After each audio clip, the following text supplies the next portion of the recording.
Hello students, welcome to Magnet Brains. आज जो हम आपको पढ़ाने जा रहे हैं वो है हमारा नया चैप्टर बुक वसंत का। जो हम अभी तक पढ़ा रहे हैं बुक, उसी का एक नया चैप्टर लेकर आए हैं।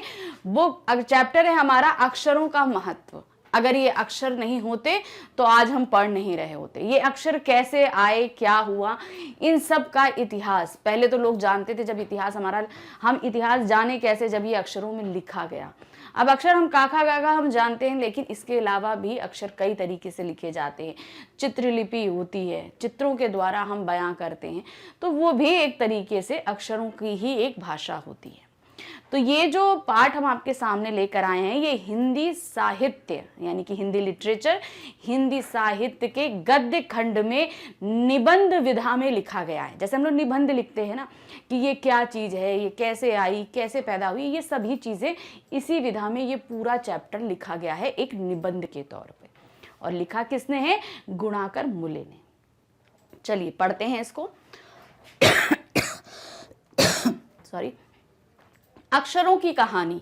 ये पुस्तक अक्षरों से बनी है, सारी पुस्तकें अक्षरों से बनी है। तरह तरह की पुस्तकें, तरह तरह के अक्षर, यानी कि जो भी कोई, जैसे ये कहानी जो हम पढ़ने जा रहे हैं ये भी अक्षरों से बनी है। ये जहां कहानी लिखी गई जिस किताब में है वो भी पूरी अक्षरों से ही बनी है। अक्षर तरह तरह के अक्षर हैं, तो उन्हीं सब की ये कहानी हम यहाँ पढ़ेंगे। दुनिया में अब तक करोड़ों पुस्तकें छप चुकी हैं, हजारों पुस्तकें रोज छपती हैं। तरह तरह के अक्षरों में हजारों की तादाद में रोज ही समाचार छपते रहते हैं। इन सब के मूल में अक्षर है। हम कल्पना भी नहीं कर सकते कि यदि आदमी अक्षरों को ना जानता तो आज इस दुनिया का क्या हाल होता। तो क्या दिया, जो पुस्तकें हम पढ़ते हैं, जो अखबार हम पढ़ते हैं या कुछ भी हम देखें, अगर हम टीवी भी देख रहे हैं तो उसमें बहुत कुछ लिखा हुआ आता है। जो बोल रहे हैं वो भी अक्षरों में ही है। तो यहाँ तक कि हम जो कुछ भी देख रहे हैं, समझ रहे हैं, सुन रहे हैं या दुनिया के बारे में जान रहे हैं, वो सारी जानकारी हम अक्षरों के माध्यम से ही कलेक्ट कर रहे हैं अपने पास में। सारी ऐसे ही एकत्रित करते हैं। और सोचिए, अगर ये अक्षर नहीं होते तो आज हमारी दुनिया क्या होती। हम ऐसी दुनिया की कल्पना तक नहीं कर सकते हैं जहां पे हम पढ़ना लिखना ना जानते। हम जानते ही नहीं कि ये अक्षर क्या होते हैं। कोई कह सकता है कि हम अक्षरों को अनादिकाल से जानते हैं। अक्षरों का ज्ञान हमें किसी ईश्वर से मिला है। पुराने जमाने के लोग सचमुच ही सोचते थे कि अक्षरों की खोज ईश्वर ने की है। अब जो बहुत पहले के समय है था, तो उनमें वो लोग जानते थे, सोचते थे कि ये अक्षर जो हैं वो कहाँ से आए, वो समझ ही नहीं पाते। वो सोचते थे ईश्वर ने बना के दिए, इसलिए हम लिख रहे हैं, जान रहे हैं, समझ रहे हैं। लेकिन वो ये चीजें नहीं जानते थे कि अक्षर खुद मनुष्य द्वारा ही इजाद की गई एक चीज है। मनुष्यों ने, ये ईश्वर ने नहीं बनाया, ये मनुष्यों ने ही बनाया है। पर आज हम जानते हैं कि अक्षरों की खोज किसी ईश्वर ने नहीं बल्कि स्वयं आदमी ने की है। अब तो हम यह भी जानते हैं कि इन अक्षरों की खोज किस देश में किस समय हुई। तो ये जो अक्षर हमारे सामने आए, ये हम जानते हैं कि मनुष्यों ने की, और इनकी खोज किस देश में और किस आदमी द्वारा की गई, आज हम ये भी जानते हैं। हमारी ये धरती लगभग 5 अरब साल पुरानी है। 2-3 अरब साल तक तो इस धरती पर किसी प्रकार के जीव जंतु ही नहीं थे। तो ये चीज कितना, 5 अरब साल, बहुत साल पहले की बात है। और करीबन 2-3 अरब साल तक तो इस पे कोई जीव जंतु नहीं रहे, क्योंकि यहाँ का एटमॉस्फेयर ऐसी नहीं था कि यहाँ पर कोई चीज पनप पाती। फिर करोड़ों साल तक केवल जानवरों और वनस्पतियों का ही इस धरती पर राज रहा। फिर जब जानवर और वनस्पति आए तो करोड़ों साल तक सिर्फ जानवर और वनस्पतियां, यानी कि पेड़ पौधे और जानवर ही रहे। हम मनुष्यों का कहीं नाम नहीं था। आदमी ने इस धरती पर कोई 5 लाख साल पहले जन्म लिया, यानी कि मनुष्य कब आए? लगभग 5 लाख पहले। धीरे धीरे उनका विकास हुआ, धीरे धीरे उनमें डेवलप बदलाव आते गए। कोई 10,000 साल पहले आदमी ने गांवों में बसना शुरू किया। तो पहले क्या था भाई, इतनी जनसंख्या नहीं थी, सब अलग अलग रहते थे। बस्तियां कब बसना शुरू हुई? करीबन 10,000 साल पहले। वह खेती करने लगे। जब बस्तियां बसी तो फिर धीरे धीरे खेती शुरू हुई। तो यहाँ पर अभी आपको ये बताया जा रहा है कि धरती कैसे बनी, धरती से मनुष्य कैसे आए, मनुष्य ने अपनी सभ्यता कैसे बसानी शुरू करी। फिर वह पत्थरों और औजारों का इस्तेमाल करता था। फिर उसने तांबे और कांसे के भी औजार बनाए। तो पहले क्या होता था, आदि मानव पत्थरों से ही बनाते थे। फिर पत्थरों के बाद क्या हुआ, तांबे और कांसे का इस्तेमाल करने लगे और उसी इस्तेमाल से उन्होंने शिकार वगैरह भी शुरू किया। धीरे धीरे भाई कोई भी चीज अगर हम देखते हैं तो अब क्या चीज हम कर सकते हैं, उससे क्या क्या चीजें आ सकती हैं। अब कोई भी चीज हम ले लें, जैसे स्पून है, स्पून से हम लोग क्या है सिर्फ खाना खाने की सोच सकते हैं, लेकिन कुछ लोगों ने क्रिएटिव किया, उससे ड्राइंग भी करी, उससे बहुत सारे क्राफ्ट भी बनाए। तो जो स्पून सिर्फ खाने के लिए इस्तेमाल किया जा सकता था, फिर धीरे धीरे लोगों का दिमाग जब डेवलप होने लगा तो उन्होंने उससे क्या किया, और भी चीजें करने की सोचने लगे। तो इस तरीके से होता है, जब हम कोई चीज इजाद करते हैं तो पहले तो जिस काम के लिए हमने इजाद किया है वो काम हम करेंगे, फिर उससे और क्या क्या यूजेस हो सकते हैं ये हम बाद में सोचते हैं। तो यही हुआ, पहले पत्थरों से हुआ, अब पत्थर से फिर उन्होंने तांबे कांसे समझे कि क्या होता है, इनसे औजार ज्यादा ड्यूरेबल रहते हैं, भाई पत्थर के टूट जाते थे, लेकिन ये क्या है, ये काफी लंबे समय तक चल सकते हैं, तो उन्होंने उससे बनाने भी शुरू कर दिए। प्रागैतिहासिक मानव में सबसे पहले चित्रों के जरिए अपने भाव व्यक्त किए। प्रागैतिहासिक मतलब जब हमारा इतिहास, जहां से हमारा इतिहास है उससे पहले का समय जो है वो प्रागैतिहासिक समय कहलाता है, क्योंकि उस समय का इतिहास हमारे पास है ही नहीं। जहां से लिखा गया हमारे पास आज है, उससे पहले भी तो मनुष्य थे, तो वो इतिहास हमारे पास नहीं है। तो उस समय का जीवन काल कहलाता है प्रागैतिहासिक काल। तो अब क्या है, जब उस समय के व्यक्ति थे तो उन लोगों ने, प्रागैतिहासिक काल के जो व्यक्ति थे वो उन्होंने अपना मन की बात कैसे व्यक्त करनी शुरू करी, चित्रों के माध्यम से। अब चित्र बनाते थे कैसे, पशुओं के बनाते थे, पक्षियों के, आदमियों आदि के चित्र। अब आप कहीं घूमने जाइए, कहीं ऐसी जगह, ऐतिहासिक जगह स्थल पे, कभी किसी गुफा उफा के अंदर जाइए तो आपको बहुत सारे भित्ति चित्र बने मिलेंगे, दीवारों पर ऐसे जानवरों के, आदमियों के, लड़ाई करते हुए, भाले लिए हुए मनुष्यों के। तो वो सब क्या था, वो उस समय की बात बनाए गए चित्र हैं जब मनुष्य अक्षरों को लिख नहीं पाता था, वो चित्रों के माध्यम से अपनी फीलिंग्स व्यक्त करता था। तो ये बहुत पुरानी यानी प्रागैतिहासिक काल की बात है ये। तो इन चित्र संकेतों के बाद में भाव संकेत अस्तित्व में आए। जब भाई चित्र संकेत किया, अब भाव, फीलिंग को बताने के लिए भी भाव संकेत होने लगे। तो चित्रों के माध्यम से ही वो उन भावों को भी व्यक्त किया गया। जैसे एक छोटे वृत्त में चहुं ओर किरणों को द्योतक रेखाएं खींचने पर वह सूर्य का चित्र बना देते थे। तो अब फीलिंग, अब इन्होंने तो ये पहले बता दिया, आदमी बना दिए, मनुष्य बना दिए। अब सूरज के उन्होंने क्या बताया, उन्होंने एक वृत्त बनाया और ऐसे ऐसे करके उन्होंने जो है ऐसे ऐसे लकीरें बना दी। तो ये क्या शो कर दिया कि ये एक सूरज है। ये भी उन्होंने चित्रों के माध्यम से हमें व्यक्त करके बताया। इन्होंने ऐसे बताया ना, एक वृत्त के चहुं ओर किरणों को द्योतक रेखाएं खींचकर वह सूर्य का चित्र बना दिया, तो वृत्त बनाया, चित्र बना दिए।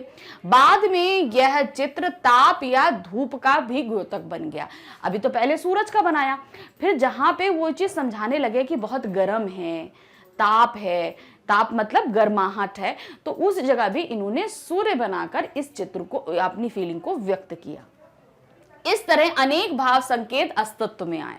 तो इस तरीके से बहुत से भाव जो हैं वो संकेतों में आते गए, फीलिंग्स को संकेतों में ये लेकर आते रहे। तब जाकर काफी बाद में आदमी ने अक्षरों की खोज की। अब इतना तो हो गया, फिर काफी समय बाद क्या हुआ, अक्षरों की खोज हुई। अभी तो सिर्फ खाली चित्र बन रहे थे, फिर धीरे धीरे अक्षरों की खोज हुई। अक्षरों की खोज के सिलसिले में शुरू हुए मुश्किल से 6000 साल हुए, केवल 6000 साल। तो यानी कि अक्षरों की खोज मात्र 6000 साल पहले हुई है। मात्र देखिए इसमें दिया है, इन्होंने केवल दिया है कि अक्षरों की खोज मात्र 6000 साल पहले हुई है, उससे पहले अक्षर अस्तित्व में नहीं थे। मध्य अमेरिका के ठीक है, ओजीन बवा आदिवासियों के चित्र दाईं ओर से बाईं ओर को क्रमशः। तो अब क्या है, जब हम पढ़ते हैं तो दाहिना हाथ हमारा इधर है, तो ये क्या हुआ, दाईं से बाईं की तरफ वो आपको समझा रहे हैं। ये जो इन्होंने दिया है ये संकेत बत समझा रहे हैं कि आपको जो ये पढ़ने हैं, जैसे तूफान का देवता जो सारे आकाश को घेरता है, तो ये वाला कहां पर है, अब हमको दाईं तरफ से देखना है। तो यानी कि ये वाला चित्र है तूफान का देवता जो पूरे आकाश को घेरता है। फिर उन्होंने दूसरा क्या बताया, नगाड़ा। ठीक है। दूसरा हमारा ये क्या है, ये हमारा नगाड़ा, नगाड़े का चित्र है, पंखों से सुशोभित नगाड़ा। फिर ये तीसरा हमारा क्या है, पंखों से, ये भी नगाड़ा है, देखिए ये पंखों से सुशोभित किया गया है, तो ये हमारा तीसरा आ गया। फिर उसके बाद है ध्योकाक, ये एक तरीके का कौवा होता है, वो आया, ये देखिए ये बना है ना, इसके देखिए पंजे हैं ये, तो ये हमारा चौथा है, ये फोर्थ वाला चित्र। फिर क्या है, कौवा और दवा खाने में आदमी। अब ये हमारा फिफ्थ है, ये एक कौवा है और ये दवा खाने में एक आदमी है, ये नंबर 6। ये देखिए कौवा नंबर 5 है और दवाखाने में आदमी नंबर 6 है। तो ये उन्होंने बताया था दाईं ओर से बाईं ओर क्रमशः, यानी क्रमशः मतलब आप लाइन से देखिए। तो इसी तरीके से उन्होंने बताया ये हमारे क्या है, चित्रों के माध्यम से चीजें व्यक्त की गई हैं। किसने व्यक्त की हैं, ओजीन बवा आदिवासियों ने। ओजीन बवा आदिवासी थे कहाँ के, अमेरिका के, उनके ये चित्र मिले हैं। तो उन्होंने इस तरीके से चित्रों के माध्यम से हमें ये सारी चीजें समझाई। अक्षरों की खोज के साथ एक नए युग की शुरुआत हुई। अब जब अक्षर खोज लिए गए तो एक नया युग आया। क्यों, क्योंकि हम चीजों को ज्यादा अच्छे तरीके से व्यक्त करने लगे। पहले चित्र बनाने, एक चीज को समझाने के लिए कई कई चित्र बनाने पड़ते थे, अब क्या है, उन्हें हम अक्षरों के माध्यम से आसानी से लिखने लगे। आदमी अपने विचार और अपने हिसाब किताब को लिख कर रखने लगा। जाहिर सी बात है, अब क्या चीजें खर्च की, अब जैसे बहुत से लोगों को अभी भी ये आदत होती, बहुत लोग करते हैं कि उन्होंने पूरा दिन में कितना एक्सपेंडिचर किया, कितना खर्च किया, वो सभी वो नोट डाउन करते हैं। तो ये आदत आज की नहीं है, ये तब की है जब से अक्षरों का विकास हुआ। तब से मानव को सभ्य कहा जाने लगा, यानी कि जब उसने सारी चीजें अरेंज करनी शुरू कर दी तो क्या हुआ, वही हिसाब किताब आने लगा, तब से हम लोग सभ्य कहने लगे, हो गए। आदमी ने जब से लिखना शुरू किया तब से इतिहास आरंभ हुआ। किसी भी कौम या देश का इतिहास तब से शुरू होता है जब से आदमी के लिखे हुए लेख मिलने लग जाते हैं। अब क्या हुआ, पहले आदमी लिखना नहीं जानता था तो इतिहास नहीं था, कोई जानता ही नहीं था कि इतिहास भी कोई चीज होती है। लेकिन जब से मनुष्यों ने लिखना शुरू कर दिया तब से लेख लिखे जाने लगे, चीजें मिलने लगी, तो एक तरीके से हमारा इतिहास बनने लगा। इतिहास का मतलब ये नहीं है कि आज पूरे दिन विश्व में क्या घटा, अब ये खाली आपको नहीं लिखना, क्योंकि वो हर जगह तमाम तरीके से वो चीज लिखी जा रही है, तो वही हो रही है। तो ये धीरे धीरे कलेक्ट होके क्या बन जाता है, इतिहास बन जाता है। तो इतिहास बनता, यानी जब तक किसी भी मनुष्य का लिखा हुआ लेख ना मिले तब तक वहां से इतिहास शुरू नहीं होता। तो जहां से मनुष्य के लेख मिलने लगे वहीं से हमारे इतिहास की शुरुआत भी हो गई।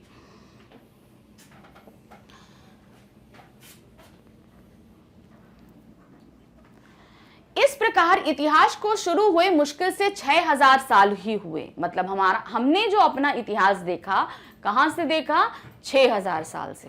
तो 6000 साल से पहले का समय जब हमारे लोग लिखना नहीं जानते थे तो वो काल क्या कहलाया, प्रागैतिहासिक काल।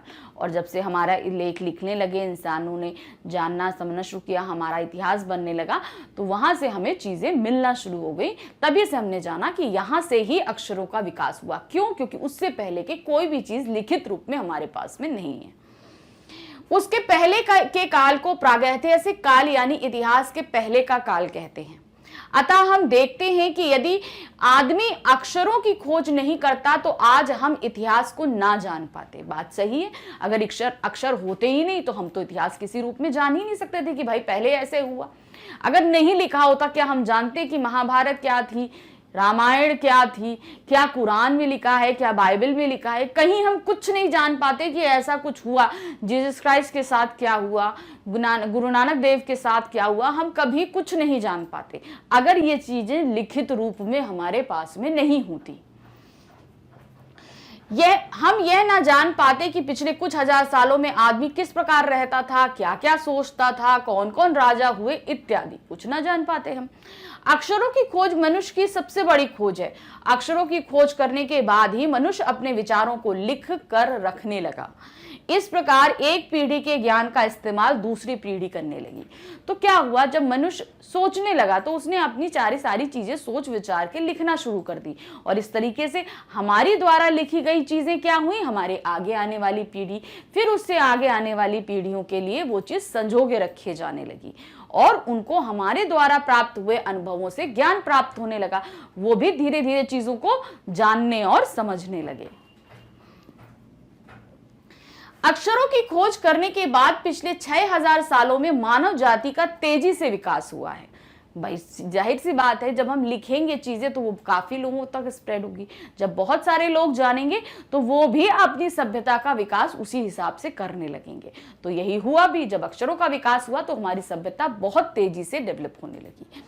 यह महत्व है अक्षरों का और उनसे बनी हुई लिपियों का। लिपि मतलब लिखने की विधि। जो हम बोल रहे हैं ये ध्वनियां हैं और इन्हीं ध्वनियों को जब हम लिखते हैं तो लिपि कहते हैं।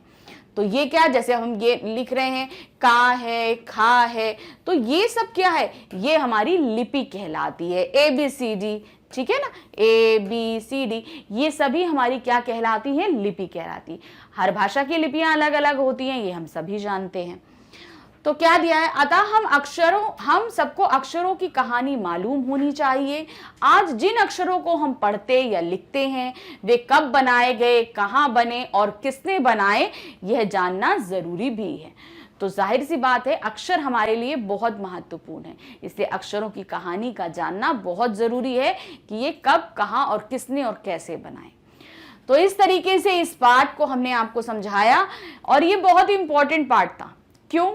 इसलिए क्योंकि इस पाठ ने हमें जो चीजें हम पढ़ रहे हैं, जान रहे हैं, उसके बारे में हमें बताई कि पहले कब से ये अक्षर आए, उससे पहले का काल क्या है, ये सारी चीजें हमें इस पाठ के माध्यम से पता चली। तो अब बचे इसके प्रश्न उत्तर, उनके हम आंसर कैसे देंगे। तो पहला क्वेश्चन है, पाठ में ऐसा क्यों कहा गया है कि अक्षरों के साथ एक नए युग की शुरुआत हुई। देखिए जाहिर सी बात है अक्षरों के साथ नए युग की शुरुआत क्यों हुई, क्योंकि उससे पहले क्या चीजें थी, कैसे घट रही थी, कुछ नहीं पता हमें। अक्षरों का इजाद हुआ और हमारा इतिहास धीरे धीरे लिखना शुरू हो गया, मतलब लेख लिखे गए, चीजें हुई, तब से हमने अपने बारे में जानना शुरू कर दिया कि ऐसे ऐसे आसपास की चीजें घटित हो रही थी। तो एक नया युग जाना, लोगों ने नई नई चीजें जानी, समझी, उन भावों को लिखा, तो वही चीज को बोला गया कि नए युग की शुरुआत हुई। तो कैसे लिखेंगे, अक्षरों के साथ एक नए युग की शुरुआत हुई क्योंकि आदमी की अक्षरों की खोज से हम इतिहास को जान पाए, क्योंकि तभी से इतिहास शुरू हुआ अक्षरों के साथ ही। इससे पहले मानव सभ्यता लिखित इतिहास प्राप्त नहीं होता। अक्षरों की खोज के बाद ही मनुष्य अपने विचारों को लिख कर रखने लगा। जब से उसने लिख के रखना शुरू किया तो हम जानने लगे कि हमारे इतिहास में ये सारी चीजें हुई हैं। इस प्रकार एक पीढ़ी के ज्ञान का इस्तेमाल दूसरी पीढ़ी करने लगी। अक्षरों की खोज मनुष्य को प्रगति के पथ पर ले गई। अब प्रगति के पथ पे कैसे ले जाए, भाई चीजें हमने जानी कि ये ऐसी होती थी, ठीक है, हमने पढ़ा, समझा, अब हमने उसमें सुधार लाने की कोशिश करी, उसको और बढ़ाने की कोशिश करी, तो क्या हुआ, सभ्यता का विकास हुआ, चीजों में हम प्रगति लेकर आए। किसी भी चीज में सभ्यता की प्रगति हो, आधुनिक चीज हो, इलेक्ट्रॉनिक हो, कुछ कोई भी चीज हो, हम धीरे धीरे उसमें डेवलप कर रहे हैं ना। तो कैसे कर रहे हैं भाई, पहले क्या चीज थी, ये जब लिखी हुई है तभी तो हम उसमें और नया इंप्रूवमेंट करके उसमें और चीजें लेके आ पा रहे हैं। तो लिखा होना पहले मस्ट होता है, तो ये अक्षरों की मदद से ही हो पाता है। फिर क्या है, अक्षरों की खोज का सिलसिला कब और कैसे शुरू हुआ, पाठ पढ़कर उत्तर दीजिए। तो कैसे शुरू हुआ, चित्रों के माध्यम से शुरू हुआ, ये हम सभी जानते हैं। पहले चित्र बनते थे, चित्रों के माध्यम से होता था। फिर चीजें क्या हुई, पहले तो चित्र हुए, फिर भाव चित्र बनने लगे, संकेत चित्रों के माध्यम से चीजें व्यक्त होने लगी, फिर बाद में कहीं जाके अक्षर पैदा हुए, ये हम सभी जानते हैं। तो कैसे आया, प्रागैतिहासिक मानव ने सबसे पहले चित्रों के जरिए अपने भावों को व्यक्त किया, जैसे पशुओं, पक्षियों, आदमी आदि के चित्र, ये चित्र बनाते थे। फिर इन चित्र संकेतों के भाव संकेत अस्तित्व में आए। भाव संकेत हमने आपको बताया था ना कि एक वृत्त बना दिया, यानी कि एक सर्कल बना दिया, सर्कल के चारों तरफ छोटी छोटी लाइंस बना दी, तो वो क्या हो गया, वो सूरज का उन्होंने इंडिकेशन कर दिया कि सूरज ऐसे होता है। तो क्या है, वृत्त, उन्होंने भाव में जैसे एक छोटे से वृत्त के चहुं ओर किरणों की द्योतक रेखाएं खींचने पर वह सूर्य का चित्र बन जाता था। बाद में यही चित्र ताप या धूप का भी द्योतक बन गया। मतलब पहले तो वो सूरज था, बाद में फिर कहीं चीज आपको दिखा रहे होगी हीट है, गर्म है चीज, तो उसके लिए भी सूरज का इस्तेमाल हो, क्योंकि सूरज गर्माहट देता था। तो इस चित्र का इस्तेमाल उन सब जगह पर भी होने लगा। इस तरह भाव संकेत अस्तित्व में आए, तब जाकर काफी बाद में आदमी ने अक्षरों की खोज करी। तो सबसे पहले क्या हुआ, सबसे पहले जो है चित्र थे, ठीक है, चित्र बनते थे, फिर भाव संकेत हुए और फिर कहीं जाकर अक्षरों की शुरुआत हुई। तो इस तरीके से आप बताएंगे कि अक्षरों की शुरुआत कैसे कैसे हुई। अक्षरों के ज्ञान से पूर्व मनुष्य अपनी बात को दूर दराज के इलाकों तक पहुंचाने के लिए किन किन माध्यमों का सहारा लेता था। मतलब दूर तक पहुंचाने के लिए, बहुत दूर तक पहुंचाना हो तो क्या करता था, इन बातों को पहुंचाने के लिए वो चित्रों के माध्यम का सहारा लेता था। जब पहले अक्षर नहीं थे तो अक्षर से पहले क्या होते थे, चित्र बनते थे। तो इन्हीं चित्रों के माध्यम से वो अपनी बातें दूर दूर तक पहुंचाता था। कैसे, अक्षरों के ज्ञान से पूर्व मनुष्य अपनी बात को दूर दराज के इलाकों तक पहुंचाने के लिए पशुओं, पक्षियों, आदमियों आदि के चित्र बनाकर भाव संकेत का सहारा लेता था। यानी कि जो भी चीजें होती थी उनको चित्रों के माध्यम से बयां करता था। क्वेश्चन नंबर 4 है, अक्षरों के महत्व की तरह ध्वनि के महत्व के बारे में जितना जानते हो उसे लिखो। यानी कि ध्वनि का महत्व हम जानते हैं, जो हम लोग बोल रहे हैं वो चीजें हैं। फिर क्या है, उनके बारे में जितना उसे लिखो। अब ध्वनि क्या है, चीजें हम लोग जो बोल रहे हैं वो चीजें हैं। फिर उन्हीं ध्वनियों को हम क्या करते हैं, लिखते हैं। तो लिखने का काम क्या होता है, वो लिपिबद्ध होता है। क्यों, क्योंकि लिखना हमारा क्या कहलाता है, लिपियां कहलाता है। तो उनको हम लिपिबद्ध करते हैं। तो इसके महत्व को हम, क्यों इतना जरूरी है, इसके महत्व को हमें बताना है। क्या लिखेंगे, भाषा की सबसे छोटी इकाई ध्वनि होती है। हम सभी जानते हैं, जो हम बोल रहे हैं वो ध्वनि है। ध्वनियों की संगठित इकाई को से अक्षर बनते हैं। जब हम ध्वनि को जोड़ लेते हैं, बोलते हैं ना हम, जैसे बोलेंगे आ, तो अब इसको जब हम जोड़ रहे हैं तभी तो अक्षर बन रहा है। आम, तो हम आम कैसे बोल रहे हैं, आ है, फिर उसमें बड़ा है, फिर माँ है, फिर से आ है। तो ये क्या हो रहा है हमारा, हम धीरे धीरे ध्वनियों को जोड़ रहे हैं। इन्हीं से क्या बन रहे हैं, अक्षर बन रहे हैं। फिर अक्षरों द्वारा लिखकर अपने भाव व्यक्त किए जाते हैं और ध्वनियों द्वारा बोलकर। अक्षरों के बिना लिखा नहीं जा सकता और ध्वनियों के बिना बोलने की कल्पना की जा सकती। अगर अक्षर नहीं होंगे तो हम लिख नहीं सकते और ध्वनियां नहीं होंगी तो हम बोल नहीं सकते। अपनी भाषा की सार्थक ध्वनियों के उच्चारण द्वारा ही हम अपना भाव व्यक्त करते हैं। इसलिए अक्षर के समान ध्वनि भी महत्वपूर्ण है। आज के समय अक्षरों के बिना भाषा की कल्पना करना असंभव है, क्योंकि भाषा और अक्षर एक दूसरे के पूरक हैं। यदि मौखिक भाषा को लिखित रूप प्रदान किया जाए तो ही वह स्थायी होगी, अन्यथा नहीं। तो क्या चीज उन्होंने बताई भाई, जो हम लोग ध्वनियां बोल रहे हैं, ध्वनि जो हम लोग निकाल रहे हैं, जब तक इसको हम लिपिबद्ध नहीं करेंगे तब तक उसका महत्व नहीं। हमने बोला, चीज खत्म हो गई, अगर वो लिखी नहीं है तो वो आगे तक नहीं जाएगी। क्यों, क्योंकि वह अस्थायी होगी। अगर हम कोई चीज स्थायी रूप से संग्रहित करना चाहते हैं तो उसे लिखना पड़ता है। तो यही चीज होती है भाई। अभी हम जान पा रहे हैं कि हमारे इतिहास में क्यों हुआ ऐसा। अगर वो उस समय ही बोल के खत्म कर दी जाती तो आज हम अपने इतिहास की जानकारी नहीं रख पाते। क्यों रखते हैं, क्योंकि उसे लिपिबद्ध किया गया है, लिखा गया है, इसलिए आज हम जानते हैं। उसी तरीके से मौखिक भाषा का महत्व अस्थायी होता है, यानी कि थोड़े समय तक लोगों को याद रहता है, फिर लोग भूल जाते हैं। लेकिन उस बात को प्रभावशाली ढंग से आगे तक पहुंचाना है अगर हमें, तो उसे हमें लिपिबद्ध करना पड़ेगा। यानी मौखिक भाषा को लिखित भाषा में हमें प्रस्तुत करना होगा, तभी वो आगे समय तक जाकर स्थायी रूप में रहेगी और एक इतिहास का रूप धारण करेगी। नेक्स्ट क्वेश्चन है, पुराने जमाने में लोग यह क्यों सोचते थे कि अक्षर और भाषा की खोज ईश्वर ने की थी? अनुमान लगाओ और बताओ। भाई वो लोग बोलते थे, जानते ही नहीं थे कि अक्षर क्या है, क्योंकि उससे पहले का इतिहास नहीं था, चीजें लोग जानते नहीं थे, खोजने की कोशिश नहीं करी, तो वो सोचते थे अक्षर ईश्वर द्वारा प्रदत्त है। वो नहीं जानते थे कि ये मनुष्यों ने ही इजाद किए हैं। तो क्या दिया है, पुराने जमाने में लोग यह सोचते थे कि अक्षर और भाषा की खोज ईश्वर ने की, क्योंकि उनके पास उनका इतिहास नहीं था, क्योंकि उससे पहले का इतिहास था ही नहीं। हम जानते हैं हम इसलिए जानते हैं क्योंकि हमारे से पहले वो इतिहास लिखा जा चुका है, इसलिए हम जानते हैं कि अक्षर का इजाद हुआ था। लेकिन वो लोग नहीं जानते थे कि अक्षर कहाँ से आए। तो अक्षर वो लोग समझते थे कि ईश्वर ने पैदा कर दिए हैं। वे सोचते थे कि ईश्वर सर्वशक्तिमान है, जो कुछ भी कर सकता है, इसलिए इस धरती की प्रत्येक वस्तु उसी ने बनाई है, यानी ईश्वर ने ही सारी चीजें बनाई हैं। लोग जिस वस्तु के विषय में जानते नहीं थे उसे ईश्वर की देन मान लेते थे, जिस चीज की नहीं जानते थे भी ये ईश्वर ने बनाई है।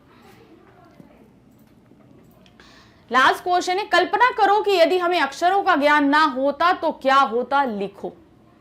अगर हमें अक्षर पता ही नहीं होते तो क्या होता। तो इसमें देखिए, आप अगर कुछ सोच सकते हैं तो आप भी लिखेंगे। हम इसमें 2-3 पॉइंट आपके लिए लेकर आए हैं। कैसे? यदि हमें अक्षरों का ज्ञान ना होता तो हम अपने इतिहास को जान नहीं पाते कि हमारे इतिहास में क्या हुआ, क्योंकि लिखित रूप में होता ही नहीं, हमें पता ही नहीं है कि पहले क्या हुआ। आज से अगर हम 10 साल पहले की चीज भी जानना चाहते हैं, अगर वो लिखित रूप में नहीं है तो हमें नहीं पता होती। हम पुरानी पीढ़ी के ज्ञान से कुछ सीख नहीं पाते, तो हमसे पहले जो पीढ़ियां गईं उन्होंने क्या अनुभव किया, क्या चीजें हुई, क्या चीजें उन्होंने खोज करी, वो सब चीजें अगर लिखित नहीं होती तो उनके ज्ञान का अनुभव नहीं कर पाते और अपने ज्ञान में हम वृद्धि नहीं कर पाते। हमारा विकास तेजी से ना होता तो हम क्या करते, अगर लिखित नहीं होती चीजें तो हम आगे नहीं बढ़ते। हो सकता है उसी में चीजें करते रहते चीजें, तो आगे बढ़ने की हम कोशिश नहीं कर पाते, प्रगति नहीं हो पाती हमारी। तो यहाँ पर हम अक्षरों से क्या क्या चीजें कर सकते थे, कैसे कैसे हो सकती थी, ये सारी चीजें हमने जानी कि अक्षरों ने हमारी प्रगति, हमारे विकास में कितनी ज्यादा मदद करी है। तो ये चैप्टर यही खत्म करते हैं। Thank you, bye bye.